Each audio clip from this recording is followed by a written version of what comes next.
नमस्कार भक्तांनो, श्री स्वामी समर्थ। प्रत्येक घरामध्ये महिलाच देवपूजा करत असतात। खरं तर महिलांवर देवपूजेचा भार टाकू नये, कारण त्यांना इतरही घरातली भरपूर कामे असतात। कधी कधी काही घरातल्या पुरुषांना देवपूजा करायला वेळही नसतो आणि फारसं आवडतही नाही। त्यामुळे प्रत्येक घरातले पुरुष देवपूजा करतीलच असं नाही। मग काय होतं की सुट्टीच्या दिवशी महिलांना माहेरी किंवा अन्य ठिकाणी आठवड्यासाठी का होईना जावंच लागतं। मग अशामुळे 8 दिवस घरामध्ये देवपूजा होत नाही। त्यामध्ये घरामध्ये देवदोष लागू शकतो। आपण देवाकडे फिरकतही नाही, देवांना आंघोळ ही घालत नाही, किंवा मग कधी कधी घरामध्ये नॉनव्हेज बनवलं जातं आणि मग त्यामुळे देखील देवपूजा होत नाही। देवापुढे दिवा लावला जात नाही, कारण नॉनव्हेज खाऊन कसा दिवा लावणार, कशी देवपूजा करणार, आणि मग त्याच्यामुळे देवपूजा करणे राहून जातं। बऱ्याच जणांना हे माहीत असेल की नसेल, तर आपल्या घरामध्ये देवघर असतं, अतिशय महत्त्वाचा असतं। देवघर आहे म्हणजे आपल्याला घराचा आत्मा असतो। त्यामुळे देवांची देवपूजा होणं तर महत्त्वाचंच आहे। आपल्याला थोडीशी जरी अडचण आली तरी आपण लगेच देवा करत राहतो। आपलं गाऱ्हाण ऐकून घेण्याचे एकमेव ठिकाण म्हणजे देवघर असतं। त्यामुळे महिलांना तर देवघराशिवाय करमतच नाही। पण ज्या महिला जॉब करतात, ज्यांना काही ठिकाणी देवपूजेसाठी वेळ नसतो, घरामध्ये रोज आपल्या देवांची देवपूजा केल्यामुळे, त्यांना स्नान घातल्यामुळे जे काही आपल्या घरामध्ये नकारात्मक ऊर्जा आहे त्या सगळ्या नष्ट होतात आणि आपल्या घरामध्ये सकारात्मक ऊर्जा वाढीस लागते। स्वतःला आपल्याला प्रसन्न वाटतं, जे काही दैवत्व आपण म्हणतो ते जागृत राहतं, आपल्या घरामध्ये चैतन्य राहतं। पण बघा, कितीतरी आपण असं म्हटलं तर बऱ्याच जणांना असं होतं की कामामुळे किंवा काही कारणांमुळे देवपूजा रोज करणे शक्य नसतं। जॉब असतो, व्यवसाय असतो किंवा इतर कामं असतात, लहान मुलं असतात, आणि बऱ्याच वेळेला काय होतं की जे गृहिणी असते ती घरातली, तिच्यावरती पण लोड असतो कामाचा, किंवा ज्या महिला आहेत त्यांना जॉब करून घरातलं पण सगळं मॅनेज करायचं असतं, किंवा कोणी जेंट्स देवपूजा करत नसतील तर त्यांच्या मागे पण भरपूर काम असतात आणि कितीतरी वेळा काढायचं म्हटलं तरी नाही शक्य होतं। बऱ्याच जणांना असं म्हणणं असतं की ताई, आमच्या घरामध्ये खूप मूर्ती आहेत, खूप मोठे फोटो आहेत, त्यामुळे आम्हाला रोज जर देवपूजा करायची म्हटली व्यवस्थित देवांना स्नान घालून, तर ते शक्य होत नाही, खूप वेळ लागतो। पण आम्हाला आमच्या कामामुळे, जॉबमुळे, व्यवसायामुळे हे शक्य नाही, तर काय करावे, त्याला काय पर्याय आहे? लक्षात घ्या, तुम्हाला ज्या ज्या ठिकाणी देवपूजा करणे शक्य होईल तेव्हा स्नान घालून तुम्हाला देवांना स्नान घातलं पाहिजे, तरी देवपूजा केली पाहिजे। पण बरेच जण असंही म्हणतात की देवपूजा नाही जमत म्हटल्यावर ती त्या देवघराकडे कोणी फिरकत नाही, किंवा अजिबात दिवा लावला जात नाही, अगरबत्ती लावली जात नाही, धूप लावला जात नाही। कारण का तर वेळ नाही आम्हाला, किंवा आम्ही देवपूजा व्यवस्थित केलेली नाही, देवांना स्नान घातलेलं नाही। मग कशाला दिवा लावायचा, मग कशाला धूप पेटवायचं, कशाला अगरबत्ती लावायची, तर मग असं करायचं नाही। आपल्याला जरी तुम्हाला रोज देवपूजा करायला वेळ नसेल तरी देखील तुम्ही अशा प्रकारे कोरडी देवपूजा करू शकता। ती कशी करायची मी तुम्हाला सांगते। कारण काय असतं, आपल्याला देवाकडे आपण अजिबात लक्ष देत नाही। समजा दिवा पण आपल्या देवघरामध्ये लावला जात नाही तर आपल्या घराला दोष लागू शकतो, किंवा जे नकारात्मक ऊर्जा आहे ती मोठ्या प्रमाणामध्ये आपल्या घरामध्ये पसरू शकते। अशा घरांमध्ये वारंवार वादविवाद होतात, घरांमध्ये नवीन नवीन समस्या, कोर्ट कचेरी, आजारपण, घराची कामं, अशी सर्व कामांमध्ये आपल्याला अडचणी येत असतात, कारण आपल्याकडून देवाची सेवा व्यवस्थित घडत नाही। त्यामुळे आपल्याला बऱ्याच अडचणींना तोंड द्यावे लागते। ज्या ज्या दिवशी तुम्हाला शक्य त्या दिवशी अवश्य तुम्ही देवांना स्नान घालून अशी देवपूजा करायचे। आता बघा, रोज शक्य नाही तर काय करायचं, तुम्ही आपल्या देवघराला मधला जो दिवा आहे तो तुम्ही रोज सकाळ संध्याकाळ प्रज्वलित करायचा। एक वेळेला तुम्हाला दिवा प्रज्वलित करायचाच आहे, सकाळी किंवा संध्याकाळी। आता जॉब करून तुम्ही ऑफिसवरून संध्याकाळी किंवा रात्री उशिरा येता, मग हा वेळ असेल तुमच्याकडे तर अवश्य तुम्ही तेव्हा कधी याल तेव्हा व्यवस्थित तुम्ही स्वच्छ हातपाय धुवा। आणि त्यानंतर काय करायचं आहे की आपल्याला आपल्या देवघरामध्ये हे तो प्रज्वलित करायचा आहे। सकाळी आपण जेव्हा कधी उठू तेव्हा तुम्ही स्वच्छ अंघोळ करून घ्या आणि त्यानंतर फक्त देवघरामधला जो दिवा आहे तो प्रज्वलित करा। त्याचबरोबर अगरबत्ती आहे लावायची आहे, किंवा तुम्ही धूप लावत असाल तर तो लावा। जर तुम्ही आता देवांना स्नान घातलेले नाही, तुम्हाला वेळ नाही, तर तुम्ही दिवा लावला आहे, अगरबत्ती किंवा धूप लावला आहे, छान सुवासाने मन प्रसन्न होतंय आपलं। आपल्या घरामध्ये सकारात्मक प्रवाहित होताना नवीन चांगली ऊर्जा वाढीस लागतात। त्यामुळे आपल्याला हे करायचं आहे। आता काय करायचं आहे, तुम्ही कापूर आणून ठेवा। जो कुठला कापूर अवेलेबल होईल तो तुम्ही आणा, आयुर्वेदिक किंवा मग साधा, आणि आपल्या देवघराच्या शेजारीच तो ठेवायचा आहे। आणि एक कापराची वडी तुम्हाला सकाळी किंवा संध्याकाळी ती जाळायची आहे।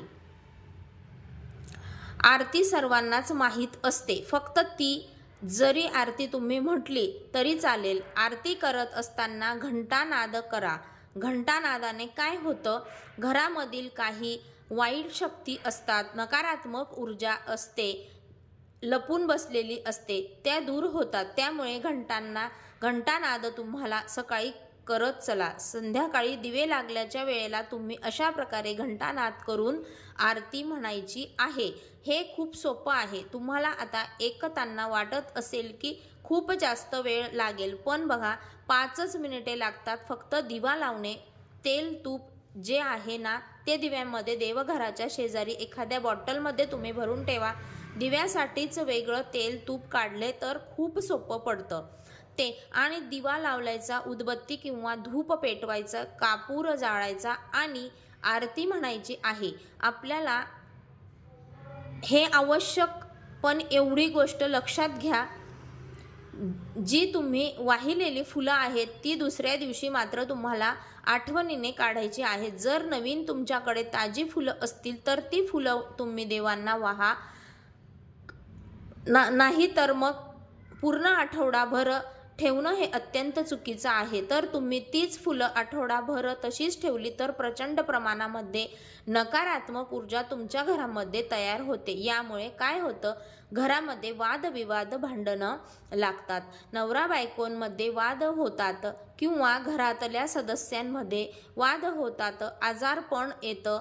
त्यामुळे बघा, असं जी फुलं असतात ते देखील आपल्याला ठेवायची नाहीत। त्यामुळे दुसऱ्या दिवशी लगेचच ते निर्माल्यमध्ये आपल्याला टाकून द्यायचे आहेत। आणि दुसरी गोष्ट, एवढ्याच मूर्त्या ठेवा की ज्यांच्या तुम्हाला सेवा करणे शक्य होईल। काय करतात लोक, बऱ्याच मूर्त्या, बरेच फोटो हे देवघरामध्ये ठेवत असतात आणि त्यांची आपल्याला सेवा करणे शक्य होत नाही। लक्षात घ्या, तुम्हाला जर देवपूजा पण करायला वेळ नसेल तर तुम्ही अशा प्रकारे देवांच्या मूर्ती, फोटो आणणे टाळायचं। मोजक्याच मूर्ती ठेवायच्या आहेत आणि त्यांचाच विविधपणे तुम्ही पूजा करायची आहे। खूप जास्त मूर्ती, फोटो असतील तर देवपूजा करायला देखील तितकाच वेळ लागतो। जर तुमच्याकडून हे होणार नसेल, देवपूजा रोजच्या रोज करणं जमणार नसेल तुम्हाला, तर तुम्ही एवढ्या मूर्ती किंवा फोटो घेणं टाळायचं आहे। त्यामुळे तुमच्याकडे आता समजा एखादी मूर्ती आहे, तुमच्याकडे एखाद्या देवाची किंवा फोटो आहेत, पण तुमच्याकडून ती सेवा होत नाही किंवा देवपूजा रोजच्या रोज होत नाही, तर काय करा, तुम्हाला ज्या देवांची सेवा होत नाही त्या मूर्ती किंवा फोटो तुम्ही विविधपणे विसर्जित केल्याने तरीही चालतील। मूर्ती विसर्जन करताना दही भात सोडायचा आहे आणि तुम्हाला अशा प्रकारे त्या मूर्ती विसर्जन करायचे आहेत। कारण आपण मूर्ती, फोटो घेतो, आपण सेवा करू नाही, वरती म्हणून पण आपल्याकडून सेवा जमत नाही किंवा त्या देवांचे आपल्याला साधं नामस्मरण करणं देखील शक्य होत नाही. आणि काय होतं मग, जर रोज आपण देवपूजा पण करत नसतो, काहीच करत नसतो, तर त्या देवांचा त्या आपल्या घरातला दोष लागू शकतात. घरामध्ये नकारात्मक ऊर्जा वाढू शकते. त्यामुळे बघा, एवढेच देव ठेवा की ज्यांची तुम्हाला सेवा जमणार आहे. किंवा तुम्ही मला रोज देवपूजा करणे जमत नसेल तर अगदी मोजकेच देव तुम्ही देवघरात फोटोज ठेवा, देव्हाऱ्यात ठेवा. खूप जास्त मूर्ती किंवा फोटोज गर्दी करण्याची काही गरज नाही. जितक्या मूर्तीत फोटो जास्त तेवढाच तुम्हाला वेळ पण लागणार आहे. जर मूर्ती फोटो कमी असतील तर तुम्हाला कदाचित रोजच देवपूजा करणे शक्य होईल. हे लक्षात घ्या. आपल्या कुलदेवीची सेवा करणं गरजेचे असते, ते खूप महत्त्वाचं असतं. पण आता ज्यांना रोज देवपूजा करणे शक्य देखील होत नाही, तर त्यांना काय प्रश्न पडणार की एवढा व्याप आहे कामाचा आमच्या मागे, मग ते पूजा पण जमत नाही, मग कुलदेवीची सेवा कशी करणार? तर लक्षात घ्या, रोज आपले जी कोरडे देवपूजा समोर दिवा लावता, अगरबत्ती लावली, धूप लावली, ते तुम्ही काय करायचं आहे, फक्त 11 वेळा तुमच्या कुलदेवांचं नामस्मरण करा. फक्त 11 वेळा. आणि कुलदेवीचं स्मरण तुम्हाला येत नसेल किंवा जप माहीत नसेल तर ओम एक क्लीम चामुंडाय विच्छे या नावाचा मंत्राचा फक्त 11 वेळा जप तुम्ही कुलदेवतेपर्यंत सेवा ती नक्कीच पोहोचेल. बघा, कुलदेवतेला पण आधी सोपी अशी सेवा पसंत पडेल. फक्त तुमचा शुद्ध मनाने ती सेवा केलेली पाहिजे. पूर्ण श्रद्धेने ही सेवा तुम्हाला करायची आहे. काही कारण आपल्या कुलदेवतांना माहीत असतं की नाही, कष्ट करतो, खूप आपण मेहनत करतो. त्यामुळे बघा, जी कोणी मनापासून सगळं करेल त्याचं सगळं जे काही आपण म्हणतो ती बोली भाबडी सेवा असते, ती देव स्वीकारत असतो, म्हणजेच करतोच. या सेवा तुम्ही करू शकता. जर तुम्हाला रोजचे देवपूजा जमत नसेल तर एवढी तरी तुम्ही करा. ज्या दिवशी रांगोळी घालणं शक्य होईल देवघरासमोर, त्या दिवशी आवश्यक फुलांची रांगोळी काढा, स्वस्तिक काढा, महालक्ष्मीचे शुभचिन्ह काढा, उंबरठ्याची तुम्ही या गोष्टी करू शकता. आणि अजून एक, पूजा करत नसताना तरी देखील ही एक गोष्ट तुम्ही करायची सुरुवात करा किंवा एक सवय लावून घ्या की गोष्टीची. तुमच्या घरामध्ये सकारात्मक ऊर्जा नक्कीच वाढणार. तुम्हाला कुठल्याच बाबतीत कसलीच अडचण येणार नाही. आणि जी गोष्ट आहे ती म्हणजे तुळशीसमोर दिवा लावणे. रोज संध्याकाळी तुम्हाला तुळशीसमोर दिवा लावायचा आहे. एक पणती रोज तुळशीला लावा. तुम्ही हे करा आणि रोज ती पणती तुम्हाला तुळशीला लावायची आहे. तुम्ही जरी जॉब करत आहेत, तुमचा व्यवसाय आहे, उशिरा होत असेल तरी यायला तुम्ही घरी जाल तेव्हा तुम्ही अवश्य तुळशीसमोर दिवा लावा. जेव्हा तुम्हाला सवय होईल ना, ह्या गोष्टीची कंटाळा येणार नाही. या उलट तुम्हाला तुमच्या घरामध्ये खूप पॉझिटिव्ह एनर्जी आलेली जाणवेल. तुम्ही करायला सुरुवात करा ही गोष्ट. बघा, नक्कीच खूप चांगला फरक तुमच्या आयुष्यामध्ये याने पडणार आहे. देवांना स्नान घालणं शक्य नाही, त्यांनी काय करायचं आहे, पौर्णिमा, अमावस्या अशा तिथींना तरी देवांना स्नान घालायचं विसरू नका. त्या दिवशी तरी तुम्हाला देवपूजा मात्र करायची आहे, हे लक्षात घ्या. किंवा तुम्ही त्यांना जॉबला चालले आहात किंवा तुमच्या कामाला जात आहात, तर त्यावेळेला तुम्ही देवाचं नामस्मरण किंवा गणपती बाप्पांचे जे गणपती स्तोत्र आहे ते श्रवण करा. ज्यांनी तुम्ही जर प्रवास करत असाल तर देवाचं स्मरण करा. सतत देवाचं नामस्मरण केल्याने देव आपल्याला केसालाही धक्का लागू देत नाही, असा कित्येक जणांना अनुभव आलेला आहे. या गोष्टी तुम्हाला करायच्या आहेत. जर स्वयंपाक करताय तर तुम्ही अशा वेळेला काय करायचं आहे, नामस्मरण तुमचं सुरू ठेवायचं आहे. अशा प्रकारे ही जी कोरडी देवपूजा आहे ती तुम्ही लक्षात घ्या. देवासमोर सकाळ संध्याकाळ फक्त दिवा आणि एक अगरबत्ती एवढं तरी आपल्याला लावायचंच आहे. हे खूप महत्त्वाचं आहे. देवघर असून उपयोग नाही, तर आपल्याला तिथे एक दिवा हा नक्कीच लावायचा आहे. बरेच जण देवाघराकडे फिरकत नाही आणि कधीच देवघरामध्ये दिवा पण लावत नाही. हे अत्यंत चुकीचं आहे. यामुळे आपल्याला घराला नक्कीच काहीतरी दोष लागू शकतात. त्यामुळे जर ही चूक तुमच्याकडून घडत असेल तर आत्ताच ती थांबवा आणि आजपासून आत्तापासून तुम्ही लगेचच देवघरामध्ये दिवा लावायला सुरुवात करा.